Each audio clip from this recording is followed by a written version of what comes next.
আপনাদের কাছে একটা নতুন রেসিপি নিয়ে এসেছি। সেটা হচ্ছে বান মাছের ঝোল। এটা বাঙালদের কাছে কিন্তু খুব প্রিয়। এই দেখুন, বান মাছ বাজার থেকেই কেটে নিয়ে এসছে, তবু আমরা পরিষ্কারও করে দিয়েছে, তবু আমি ভালোভাবে ধুয়ে লবণ হলুদ মাখিয়ে নিয়েছি। আজকে এই বান মাছ মাংসের মতন করে একদম লাল লাল করে রান্না করব।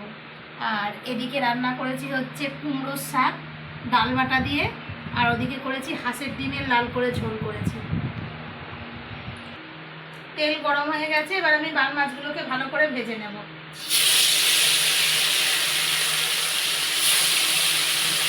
এই বান মাছ খেতে কিন্তু খুব ভালো লাগে, আর এটা শরীরের পক্ষে খুবই উপকার। এগুলো খেলে রক্তও হয়। কিন্তু আমার ছেলেকে তো দেখেইছেন, ও আগে থেকেই বলে দিয়েছে আমি কিন্তু বান মাছ দিয়ে বেশি ভাত খেতে পারবো না, তাই ডিম রান্না করতে হবে। যা গরম, গরমে একবারে সাংঘাতিক অবস্থা, তবুও রান্না তো করতেই হবে। রান্না করতে একটু তাড়াতাড়ি, যতটা সম্ভব তাড়াতাড়ি ছাড়া যায়।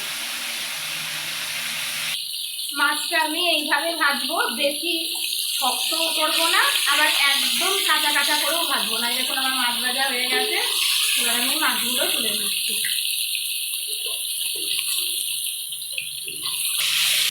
মাছগুলো সব ভাজা হয়ে গেছে, এবার আমি আলুগুলো ভেজে নেব।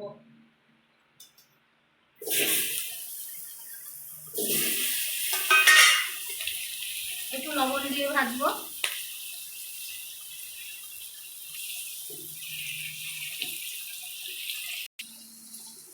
এদিকে আমি মশলা নিয়ে নিয়েছি, একটু আদা বাটা, জিরের গুঁড়ো, হলুদ, লঙ্কার গুঁড়ো। ছেলের জন্য আজকে আরো ডিম করতে হয়েছে, নাহলে ও খাওয়া নিয়েই ঝামেলা করবে। ও নাকি এইসব মাছ দু চোখের বিষ, এইসব মাছ খাবে না। ছোট যখন ছিল না, তখন ভাতের সাথে মেখে খাইয়ে দিতাম, বুঝতে পারতো না। আর এখন বড় হয়েছে, এখন মাছের ওর প্রচুর খেঁচা। খাই, সবই খাই মোটামুটি, কিন্তু মাছ নিয়ে ঝামেলা করে। এই মাছ তো ভালো, ওর বাবা বলছে না ভালো, তোকে খেতে হবে, আর ও বলছে না আমি খাবো না। খেতে পারে একটা শর্তেই, ডিম করলে খেতে পারে।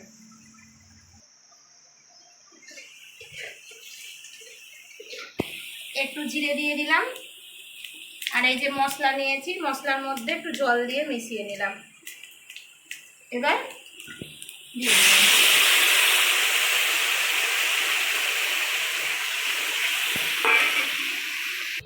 অল্প মশলায় জল আছে, এবার আমি এই মাছগুলো দিয়ে দেবো।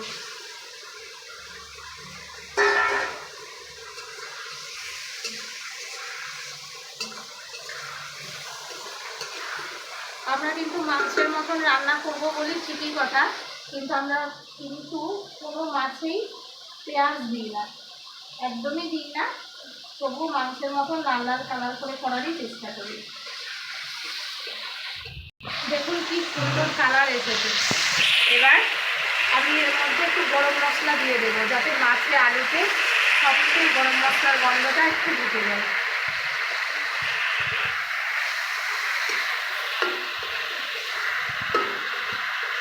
এইরকম শুকনো শুকনো মাছ আর গরম গরম ভাত খেতেও রেডি লাগে। আমিও জলের পরিমাণ বেশি দেবো না, যেহেতু ডিমের ঝোল হয়েছে, অল্পই দেবো।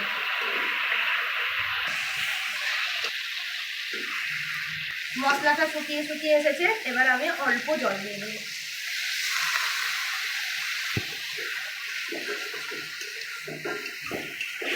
হাতে কাছে টাইম কল আছে, যা ইচ্ছা দাও না, যতটা জল পড়ো দাও। তাহলে গঙ্গার জল করে দিই। হ্যাঁ দাও, গামছা করে নেমে যাবা।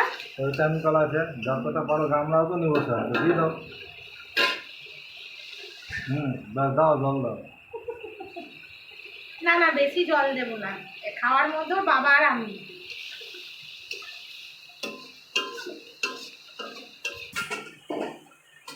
মাছ হয়ে গেছে, এবার আমি একটা পাত্রে ঢেলে নিলাম।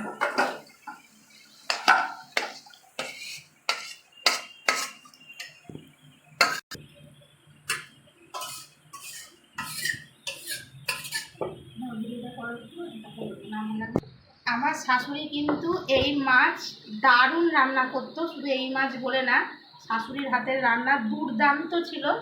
কিন্তু মনে হচ্ছে আজ 23 বছর পর শাশুড়ির ধারে কাছে মনে হয় আসতে পেরেছি এই মাছটা রান্না করে। দারুণ হয়েছে, জাস্ট দারুণ।